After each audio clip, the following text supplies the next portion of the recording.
Hello students, welcome to online chemistry classes and I am Gaurav Sharma. It is video number 13 from the chapter Solutions. Dear student, पिछले video में हमने Henry law को समझा, Henry law की limitations और Henry law की application को समझा। आज हम एक अलग तरह के सॉल्यूशंस के बारे में पढ़ेंगे, वो है सॉलिड सॉल्यूशंस। डियर स्टूडेंट्स, जैसा कि नाम से ही पता चल रहा है, सॉलिड सॉल्यूशन यानी कि जो सॉल्यूशन की जो फिजिकल स्टेट है वो सॉलिड है। अब क्योंकि सॉल्यूशन की फिजिकल स्टेट सॉलिड है तो ये बात बिल्कुल निश्चित है कि सॉल्यूट और सॉल्वेंट में जो सॉल्वेंट लिया जाएगा वो हर हालत में सॉलिड स्टेट में होगा, क्योंकि जो सॉल्यूशन होता है उसकी फिजिकल स्टेट पूरी तरह से डिपेंड करती है सॉल्वेंट की फिजिकल स्टेट पर। Solid solution are those solutions in which the solvent is solid. Solid solution वो solution होते हैं जिनमें जो solvent होता है वो solid होता है। अब solute solid हो भी सकता है और नहीं भी, लेकिन solvent जो होगा वो हर हालत में solid ही होगा।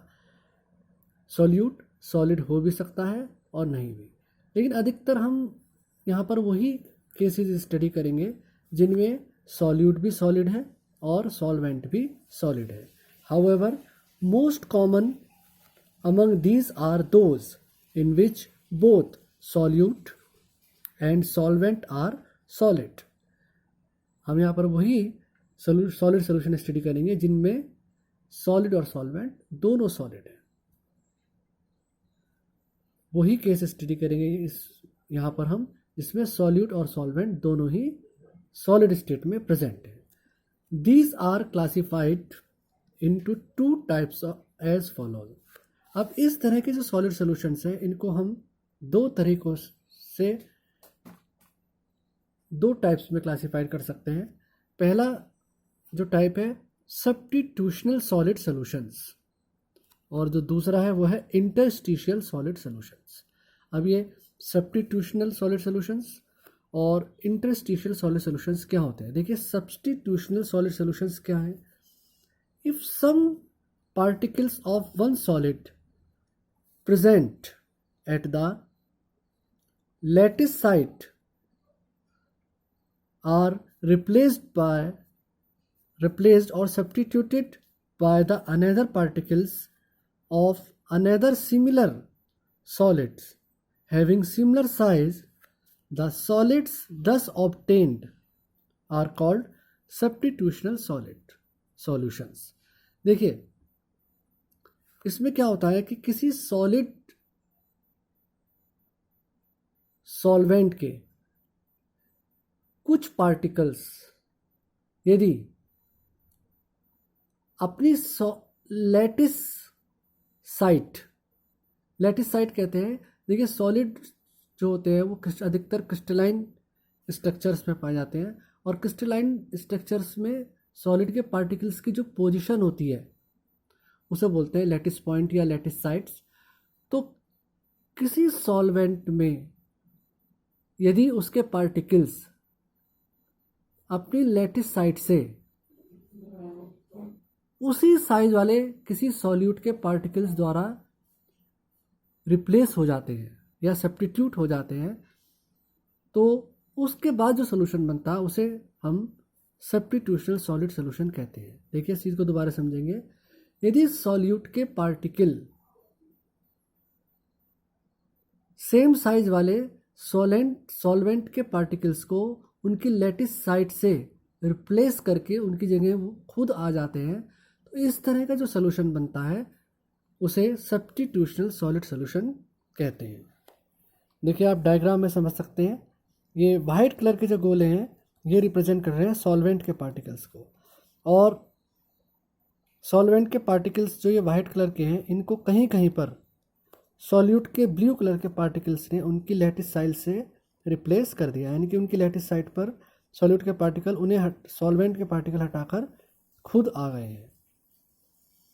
तो इस तरह का जो सॉल्यूशन बनता है वो कहलाता है सब्स्टिट्यूशनल सॉलिड सॉल्यूशन। देखिए, यहाँ पर ये सॉल्वेंट के वाइट कलर के पार्टिकल्स को सॉल्यूट के ब्लू कलर के पार्टिकल्स ने उनकी लैटिस साइट से रिप्लेस कर दिया है। सॉल्यूट और सॉल्वेंट के पार्टिकल का साइज ऑलमोस्ट एक जैसा है। इस तरह का जो सोल्यूशन बनता है वो कहलाता है सब्स्टिट्यूशनल सॉलिड सोल्यूशन। देखिए इसके एग्जांपल हैं brass, bronze, monel metal etcetera. Brass, bronze, देखिए ये अलॉयज़ हैं, 10th क्लास में आपने इनके बारे में पढ़ा होगा। तो ये सब जो अलॉयज़ हैं ये एग्जांपल हैं सब्स्टिट्यूशनल सॉलिड सॉल्यूशन का।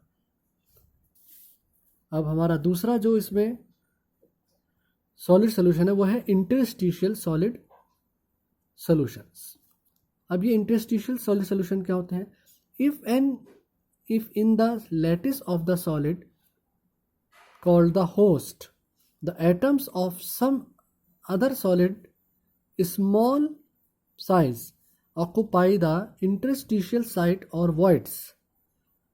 The solid obtained are called interstitial solid solutions. देखिए ये सीधा डायग्राम से ही समझ में आएगा। देखो ये सॉल्वेंट के पार्टिकल्स हैं वाइट कलर के, और सॉलिड सॉल्वेंट का ये क्रिस्टल है। अब सॉलिड सॉल्वेंट के पार्टिकल्स अपनी लैटिस साइट्स पर अरेंज हैं और इन पार्टिकल के बीच में ये स्पेस आपको नज़र आ रहा है।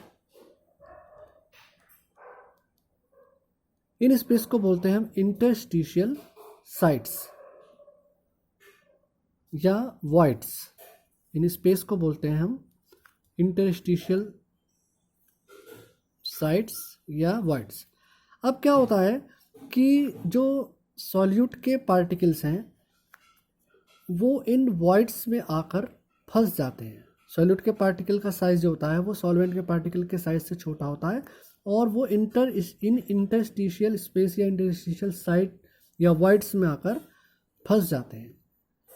इस तरह का जो सॉल्यूशन बनता है उसे हम इंटरस्टिशियल सॉलिड सॉल्यूशन कहते हैं। एक बार दोबारा देखेंगे। यहाँ पर सॉल्यूट के पार्टिकल का साइज होता है सॉलिड सॉल्वेंट के पार्टिकल के साइज से छोटा होता है, और सॉल्यूट के पार्टिकल्स जो होते हैं वो सॉल्वेंट के पार्टिकल्स क्रिस्टल में सॉल्वेंट के पार्टिकल्स के बीच में जो इंटरस्टिशियल साइट्स होती है उन पे आकर फंस जाते हैं। इस तरह का जो सोल्यूशन बनता है उसे हम बोलते हैं इंटरस्टिशियल सॉलिड सोल्यूशन। देखिए इसका एग्जांपल है टंगस्टन कार्बाइड।